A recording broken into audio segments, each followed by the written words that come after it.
The top stories tonight in Y News.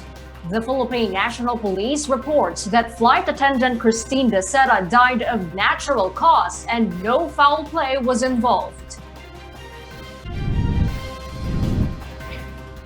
More than 60,000 overseas Filipino workers postponed their repatriation after receiving COVID-19 vaccines in their host country.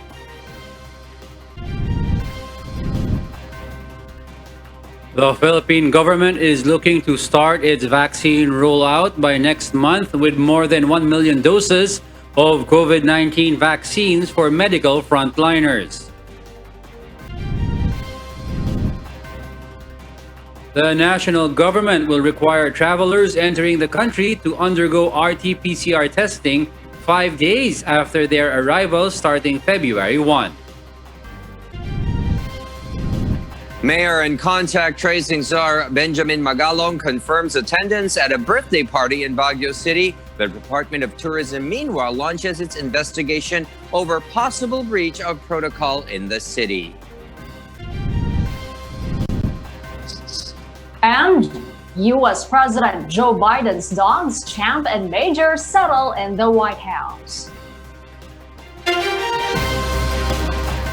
Good evening, Philippines and the world. Today is Wednesday, January 27, 2021. I am Christine Delgado. Join us in the next hour as we deliver today's top stories around the country and in other parts of the world. I am Angelo Castro III. We are also seen in 1,935 satellite monitoring centers nationwide and via live streaming worldwide through the UNTV News and Rescue social media accounts and our website, untvweb.com. I am William Theo. First in the news, the truth on the real cause of death of Christine Dacera is now out in the public. Based on a report by the PNP, there was no foul play on the case of the flight attendant. To give us the follow-up in this, Dante Amento will tell us why live. Dante, what is the cause of death of Christine Dacera? Yes, Harleen, good evening. Based on the medical legal of the Philippine National Police, Christine Dacera died due to ruptured aortic aneurysm.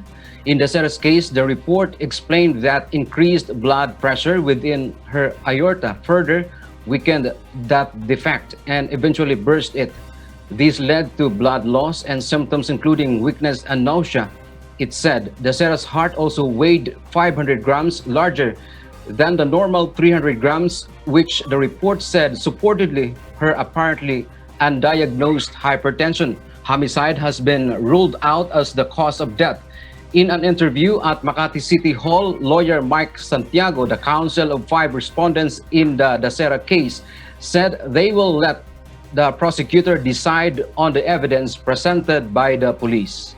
PNP submitted today the partial results of the of several examinations that they requested. No, so the documents will speak for itself. So we will not make any conclusions as to these reports yet. We also do not want to preempt or overstep on the powers and functions of the prosecutor. Attorney Jose Leda, the lawyer of the Dacera family, said they have not read the documents submitted at the Wednesday's preliminary hearing. They will also wait the results of the NBI's parallel investigation on the case. Bilis naman yung process kanina. So we have no time to extensively study the results. Nag-submit na naman sila. And practice naman namin na pag may data kaming na-gather or may documents na sinasubmit sa amin, kasama yung family para isa-isa yung mga documents and evidence na yun. Harleen, earlier, Justice Secretary Minardo Guevara said that the toxicology report of the National Bureau of Investigation's forensic team is ready but would leave it to them to disclose their findings. The next hearing on Dacera's rape with homicide cases will be on February 3 at 10 o'clock in the morning. Arlene? Thank you so much, Dante Amento reporting live. Meanwhile, Department of Labor and Employment Secretary Silvestre Baguio III reveals that thousands of overseas Filipino workers who filed for repatriation last year has postponed their scheduled return in the Philippines. Ray Pelayo will tell us why. More than 400,000 overseas Filipino workers affected by the COVID-19 pandemic had been brought home by the government. According to Labor Secretary Silvestre Bello III, around 60,000 more Filipinos abroad have already filed a request to be brought home. But the official notes that there are 60,000 Filipinos who postponed their repatriation after receiving a COVID-19 vaccine abroad. This gives them more chance to be re-employed, Bello added. Most of the vaccinated OFW are in the Middle East. Meron mga about almost 100,000 who applied for repatriation.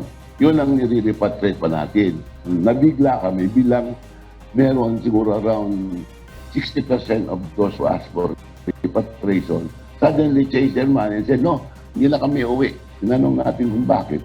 Yun pala, na-vaccinated na sila.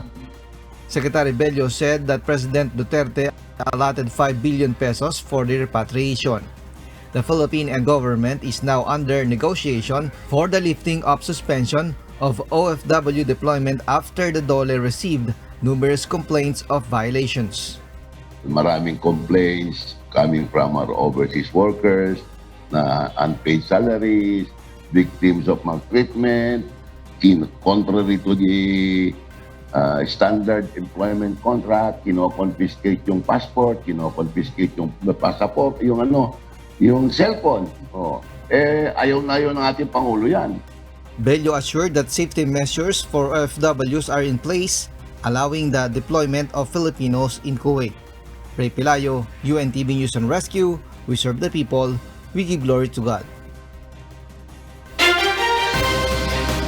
Meanwhile, the government is looking to receive its first batch of more than 1 million doses of COVID-19 vaccines in the Philippines. This is to start the country's inoculation drive by next month. Rosalie Cos reports. The Duterte administration is targeting to vaccinate at least 1 million medical frontliners against the coronavirus disease in February. National Task Force Against COVID-19 Chief Implementer and Vaccine Czar Carlito Galvez said more than 1 million doses of vaccines are expected to be delivered in the country by next month. The vaccine supplies are from drug makers AstraZeneca, Pfizer, and Sinovac. The target rollout of the mass vaccination program remains in February. We are negotiating na meron pong darating na more or less 200 to 500 AstraZeneca for our health workers, ang Pfizer sa COVAX, and also 500,000 for Sinovac. So more or less, ang po natin, magkakaroon po tayo ng early rollout this February, more or less more than 1 million doses. The Philippine government currently is in negotiation with 7 vaccine manufacturers. 4 term sheets have been signed for COVID-19 vaccine supplies, and the agreements will be finalized soon. We hope to seal deals within this month or early February. The government aims to vaccinate 50 to 70 million people this year. It is targeting to secure 148 million doses aside from the supply coming from the COVAX facility. Rosalie Cos, UNTV News and Rescue. We serve the people, we give glory to God. The Taguig City local government is targeting to inoculate more than 600,000 of their residents that are 16 years of age and above. Joanna Nano reports. In preparation for the upcoming rollout of COVID-19 vaccination, the Interagency Task Force for Emerging Infectious Diseases is making rounds in different localities to know the status of their vaccination plan. Earlier today, the IATF visited Taguig City and has commended the local government for presenting their organized COVID-19 response. Taguig City has initially allocated 1 billion pesos and has secured their vaccine doses with AstraZeneca. The local government is targeting to inoculate 670,000 of their residents 16 years old and above. Mayor Lino Cayetano estimates that they will be able to finish the inoculation within 23 to 46 days, with 378 special teams who will administer the vaccine.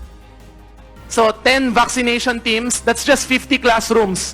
Kaya yung mga eskwelahan namin dito sa Taguig, and we have mega vaccine centers, and we're working with the good people in FBDC na yung ilan sa mga malalaki nating venue sa BGC tulad ng Maybank Theater or Mine Museum, maging vaccine center, we can do 30,000 a day. Pag ganyan ho, 23 days, kaya natin 670,000. For Taguig residents, a citizen ID is required to be qualified for the inoculation prior to their online registration via the Trace Taguig application. A barangay health worker will notify them on the schedule of their vaccination. There are 5 stages that they have to go through. First is the registration and validation. Second is the counseling, followed by screening. After going through the screening, they will then proceed to the vaccination. The recipient will have to stay for 30 minutes to 1 hour after receiving the jab to check for adverse effects. The Taguig vaccination strategy will conduct public health information campaign, community-based seminar, and will disseminate information materials to raise the awareness on the importance of COVID-19 vaccination to its residents. Joanaro, UNTV News and Rescue. We serve the people, we give glory to God. 95 more people died today because of COVID-19, according to the Department of Health. The total number of COVID-19 related deaths in the country jumped to 10,481, which accounts for 2% of the overall tally of individuals who tested positive for COVID-19 in the Philippines. Based on the latest case bulletin, the country's COVID-19 tally increased to 518,407. After 2,245 new infections were recorded. Of the total, 32,384 are active cases or those who are still undergoing treatment. Meanwhile, 140 more patients have beaten the disease, raising the total number of recoveries to 475,542. The DOH said that Baguio City and Cebu City topped the list of areas with the most number of new cases with 121 each, followed by Davao City with 102, Quezon City with 87, and Pangasinan with 81. Health Undersecretary Maria Rosario, the government's Inter-Agency Task Force for COVID-19, has yet to decide if the NCR will remain under general community quarantine or if it will shift to modified GCQ.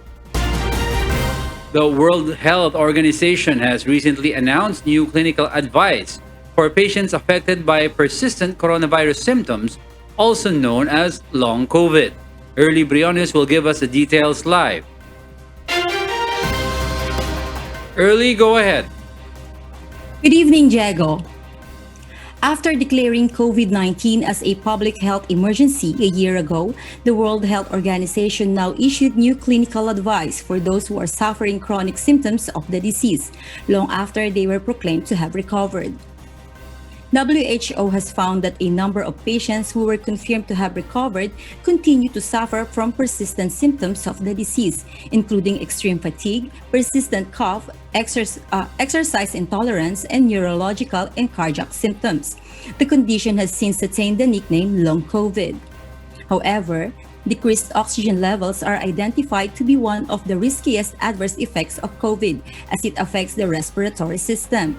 Even for those who have recovered, it remains a critical factor of immediate deterioration if it persists, and it is not recognized early enough. WHO spokesperson Margaret Harris has then recommended the use of pulse oximetry at home for patients who do not yet require hospitalization. The small yet powerful device measures the oxygen levels in the blood and can alert the patient and their family whether they are deteriorating and in need of urgent hospitalization, significantly preventing critical conditions. The WHO also issued advice for those who remain in long-term treatment in the hospital. It was suggested by the organization that healthcare professionals, especially nurses, place patients on their stomach to increase oxygen flow for those using non-invasive supplemental oxygen. And last on the clinical advice guideline is the use of low-dose anticoagulants to prevent blood clots, recommended for more serious long-term cases. Harris stated that the guidelines are subject to changes every time new data becomes available.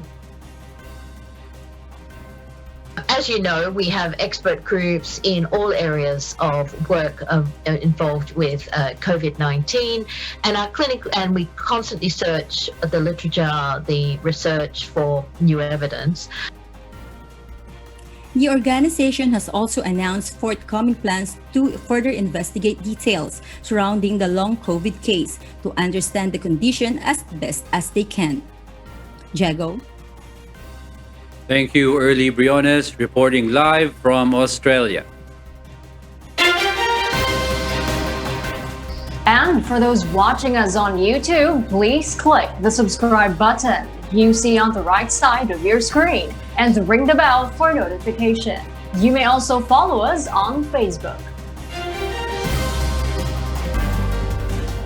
A new set of COVID-19 testing and quarantine protocols for travelers allowed entry to the Philippines will be implemented starting February 1. Meanwhile, the contact tracing teams in the Cordillera Administrative Region, or CAR, has tracked down more than 600 contacts of the patients infected with the UK variant.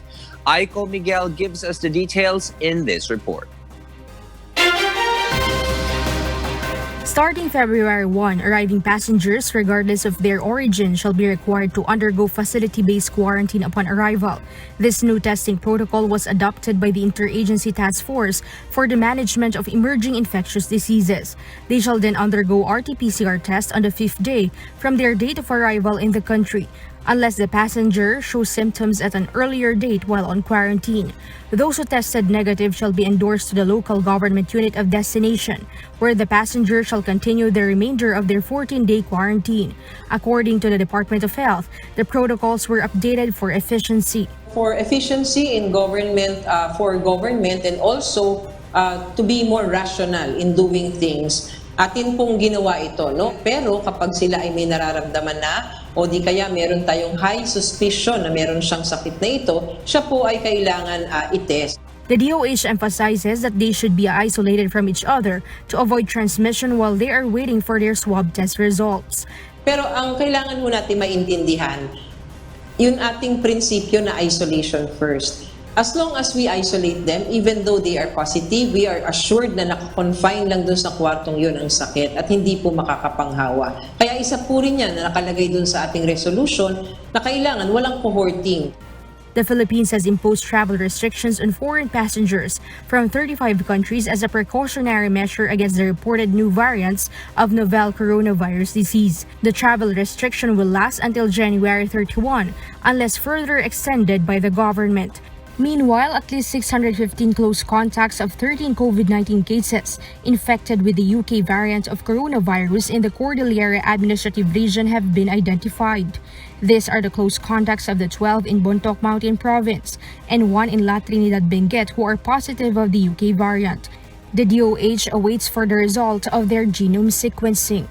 615 contacts na nakita na po nila, first, second, and third generation contacts. Also, nakapagkausap na rin po sila. They have reviewed ito pong triaging system ng CAR at nakakita na rin po sila ng 8 na mga OFWs or returning OFs na bumalik din po sa bansa at pumasok dito sa lugar na ito. Undersecretary Vergeres said it is still early to declare if there is a community transmission of the UK variant in the region. Aiko Miguel, UNTV News and Rescue. We serve the people, we give glory to God. The Department of Health, or DOH, explains that getting injected with the COVID-19 vaccine in the upper arm or buttocks will produce the same effect of having protection against the coronavirus. Aiko Miguel is back to tell us why. Any vaccine has a label on where and what part of the body it should be administered.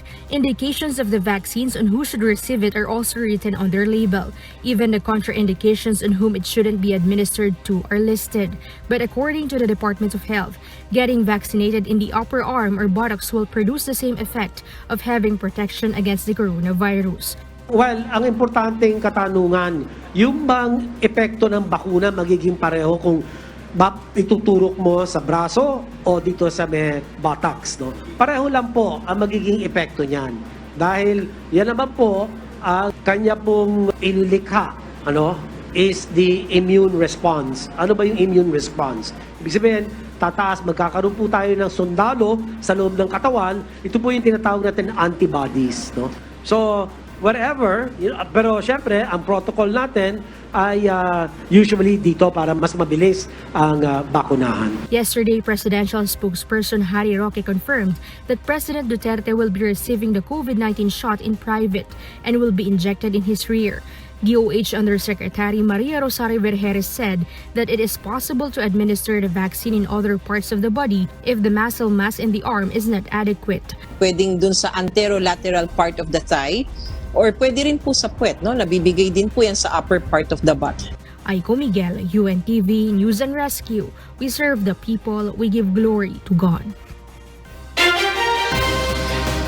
President Duterte has named Philippine Army Commanding General Lieutenant General Cirilito Sobihana as the next Chief of Staff of the Armed Forces of the Philippines. Presidential spokesman Harry Roque, in a statement, expressed confidence that Sobihana will be able to do a good job in leading the country's armed forces. Sobihana succeeds General Gilbert Gapay, who is set to bow out of service as he has reached the mandatory age of retirement of 56 by next week. Gapay took the post in August 2020 after also leading the Philippine Army. Sobihana is a member of the Philippine Military Academy Hinirang Class of 1987. The Department of the Interior and Local Government, or DILG, has invited the officials of the University of the Philippines, or UP, to a dialogue to discuss the 1992 UP-DND Accord. In a statement, the ILG spokesperson Yusek Jonathan Malaya said there are some provisions in the accord that have not been followed. The dialogue would also pave way to determine the security needed inside the campus. The UP-DILG Accord was formed last December 2, 1992, which was signed by former DILG Secretary Rafael Alunan II and former UP President Jose Abueva.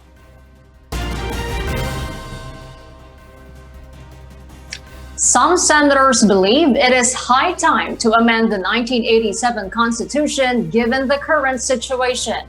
In today's Senate Committee on Constitutional Amendments hearing, some senators supported the proposal to amend what they call restrictive economic provisions on the Charter.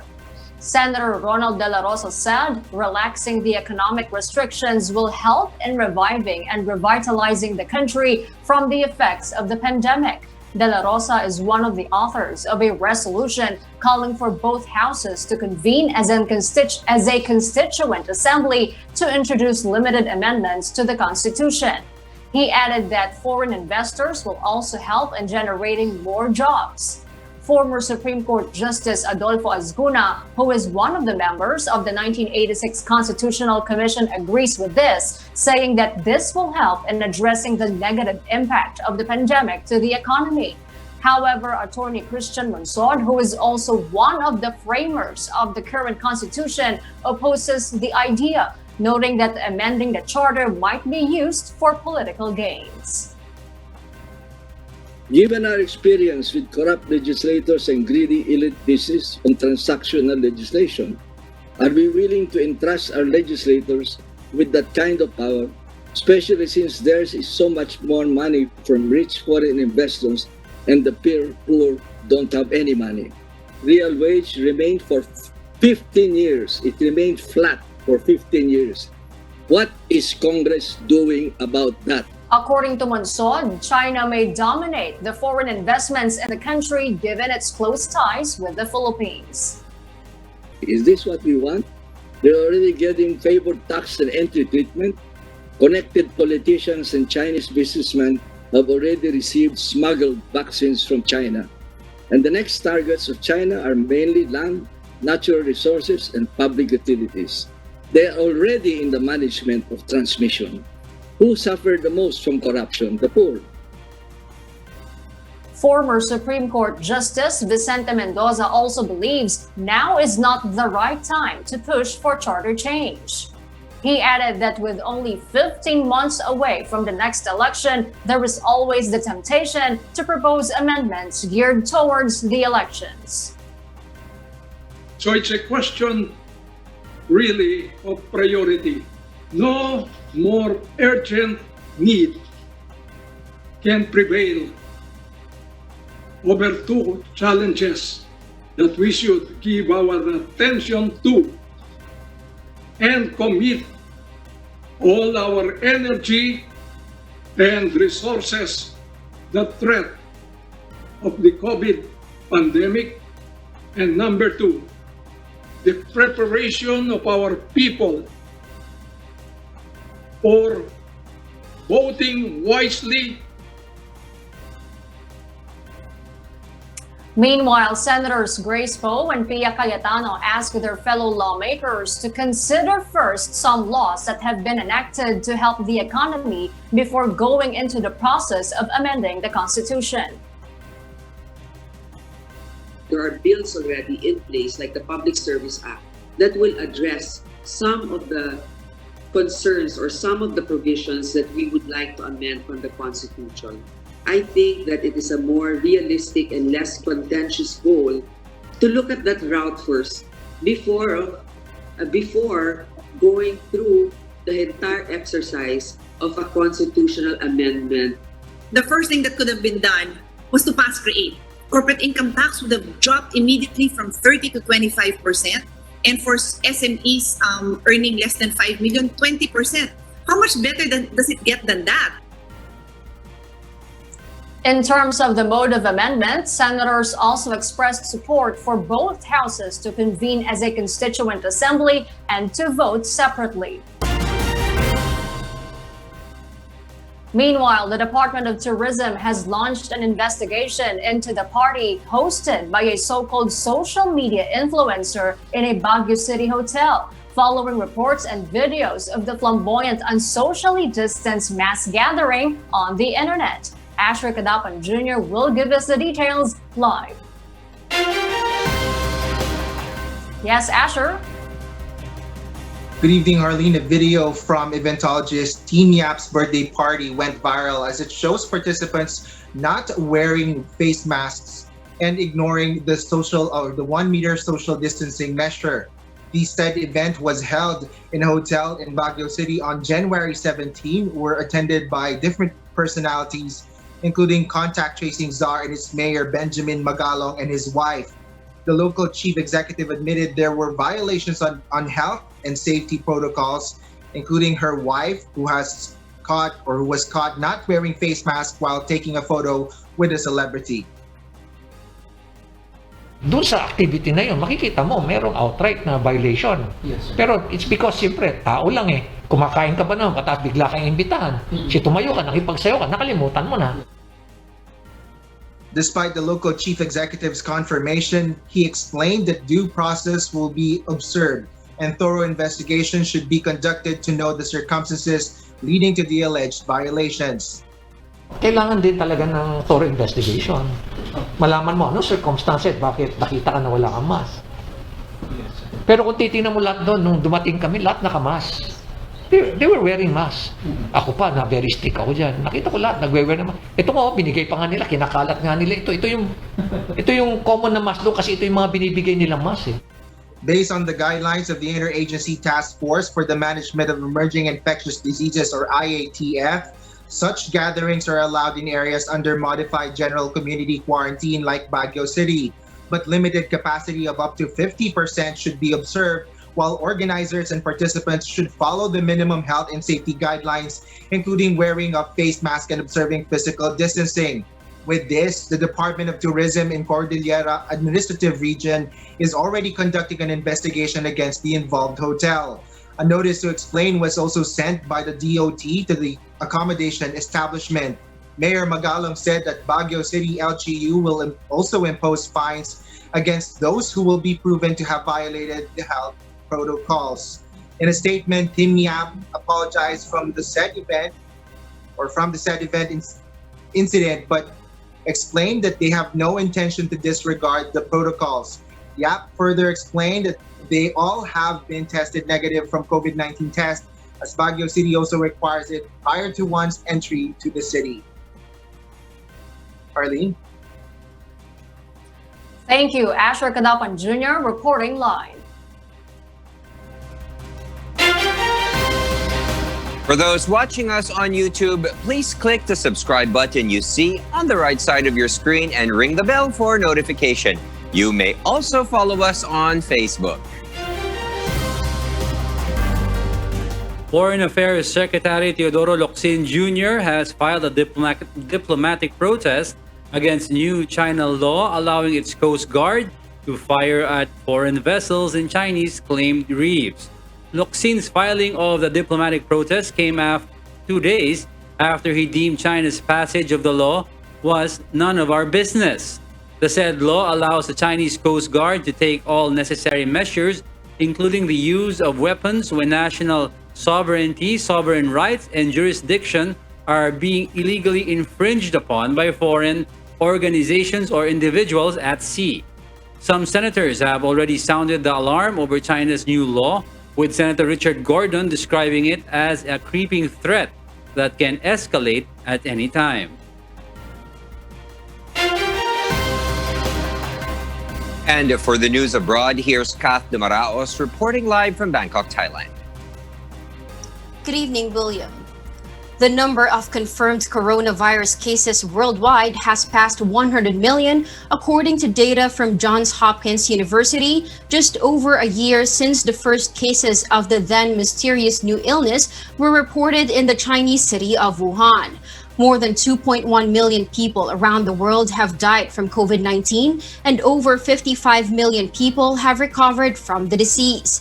Despite the development of more effective treatments for the coronavirus and the rollout of vaccines across dozens of countries, mutant strains of the virus recently detected in the United Kingdom, South Africa, and Brazil have created uncertainty. Meanwhile, the head of the World Health Organization has also called for more equitable vaccine distribution between nations, as wealthier countries have been accused of hoarding doses. He said a me-first approach to distribution places the world's poorest and most vulnerable communities at risk and will only prolong the pandemic.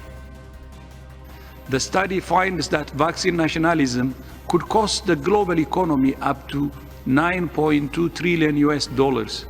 Vaccine nationalism might serve short-term political goals, but it's in every nation's own interest to support vaccine equity. A senior Singaporean minister has warned that it may take 4 to 5 years for the COVID-19 pandemic to end and the world to look to a post-COVID normal. Queenie Rivera will tell us why live. Queenie? Minister Lawrence Wong emphasized that although there are vaccines that are available, there are still great uncertainties about how the situation will affect the society. In his speech at SANS Expo and Convention Center in Singapore last January 25, he stated that the discovery of the new mutant strains of the virus hinders the nation to move forward, thus encourage everyone to be prepared for the upcoming possible outcomes, even when the post-pandemic normal to occur. He gave scenarios that will more likely to happen or remain the same when the pandemic extends until 4 to 5 years. Rules about wearing of masks, safe distancing measures, and avoiding crowded places in the country will still be a part of everyday life. He also noted that the current vaccines are not so effective against the new strains of the virus, and so the flu jab will be more likely an annual medical requirement until vaccine for all strains will be developed. Given the uncertainties, he foresees that Singapore will emerge stronger from this pandemic only if the government builds a stronger social support system through cutting down inequalities, and only if solidarity arises from its people. And that is the latest news here in Singapore. Kat. Thank you, Queenie, reporting live from Singapore. Venezuela's President Nicolas Maduro is promoting a miracle medication that he said would cure patients who contracted the novel coronavirus. But his government has released no evidence to the back claims. Marvy Delfin will give us the details live. Marvy? Kath, Venezuelan President Nicolas Maduro presented on his live television address a drug apparently approved by the country's health department called Carvatavir, which he believes 100% neutralizes the virus without any side effects. A statement from Venezuela's National Academy of Medicine also endorsed the oral solution as having therapeutic potential against COVID-19, but will wait for more data. According to Maduro, patients can recover from the coronavirus with the prescribed use of Carvatavir with 10 drops under the tongue every 4 hours, and the miracle takes place. The socialist leader showed successful results after it was applied to patients that were intubated in a Caracas hospital and a sports center used as an emergency medical facility. But Dr. Francisco Marti, an infectious diseases expert at Brigham and Women's Hospital in Boston, posted on Twitter that such claims were not backed by science. Doctors further note that Carvatavir is derived from thyme, an herb that has been used for centuries in traditional medicine, but its effect on coronavirus has not been established. Maduro defends that scientist has worked on developing the medicine during a 9-month period of testing and experimentation, but he did not elaborate on the liquid's active ingredients and also declined to reveal the identity of the lead scientist behind the treatment. Maduro adds that Venezuela's Vice President Delcy Rodriguez will deliver the information to the Director General of the World Health Organization, Tedros Ghebreyesus, so that he knows and certifies the claimed powerful antiviral. The WHO has not yet commented on Carvatavir's effectiveness. Kath? Thank you, Marvy Delfin, reporting live from Australia. The White House welcomed President Joe Biden's dogs, which restarts its long-held tradition of having pets. Mavian Dog will tell us why. President Joe Biden's 2 German Shepherds, Champ and Major, arrived at the White House on the weekend, making them the new first dogs. Champ at age 12 was the post-election pet that the First Lady Jill Biden got for President Biden after being elected as the Vice President in 2008. The dog's name was chosen by President Biden's grandchildren, which has a sentimental significance for the president, as his father would always tell him, "Get up, Champ." 2-year-old Major was fostered and adopted by the President and the First Lady from the Delaware Humane Association back in 2018, making him the first rescue dog to live in the White House. In fact, Mark Tobin, a Delaware dog trainer who has worked with Champ and Major, said that the President is a hands-on dog owner and is passionate about them. The arrival of the new first dogs after their owners have moved in is yet another sign of change at the White House. In addition to Champ and Major's arrival in the White House, First Lady Jill Biden also said that they will welcome a cat soon. Other pets owned by the previous U.S. presidents are Bo and Sunny, Portuguese water dog owned by U.S. President Barack Obama; Sux and Buddy, a domestic short-haired cat and a Labrador Retriever owned by the Clinton family. And among the stranger White House pets was Calvin Coolidge and First Lady Grace Coolidge's raccoon named Rebecca and a possum named Billy. Meanwhile, former President Donald Trump was the first president in more than a century not to have a pet of some kind at the White House. Mavian Dog, UNTV News and Rescue. We serve the people, we give glory to God. And those are the reasons behind the news in other parts of the globe. For those watching us on YouTube, please click the subscribe button you see on the right side of your screen and ring the bell for notification. Back to you, William. Thank you, Kath Dumaraos, live from Bangkok, Thailand. And those are the reasons behind the news, January 27, 2021. I am Hardin Delgado. Reasons we deliver to you as they unfold. I'm Angelo Castro III. Because we need to know, we will always ask why. I am William Theo. We serve the people. We give glory to God.